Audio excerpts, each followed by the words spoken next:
So here's the busiest graph. Show down here the mileage for both the 40 kilowatt hour upgrade and the 62 kilowatt hour upgrade.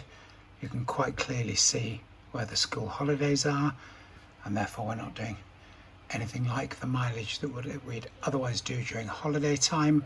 You can see also where we go away on road trips. Interesting to see how the HX sometimes grows quite noticeably. We've also had growths in the state of health.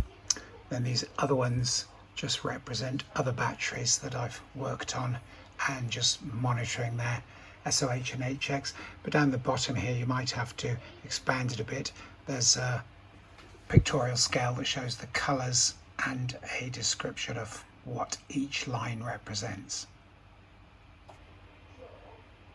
And here's the second one, which is much easier to understand because we just have the mileage on our 62 kilowatt hour upgrade. Again, you can clearly see where the school holidays are, and this is where it was first fitted some 50 odd months ago now. This is the state of health. As you can see, a really nice flat line, and this is the HX. Takes some interesting upward movements, but even then there are upward movements in the state of health as well. So it's just interesting to plot over time compared to the distance travelled.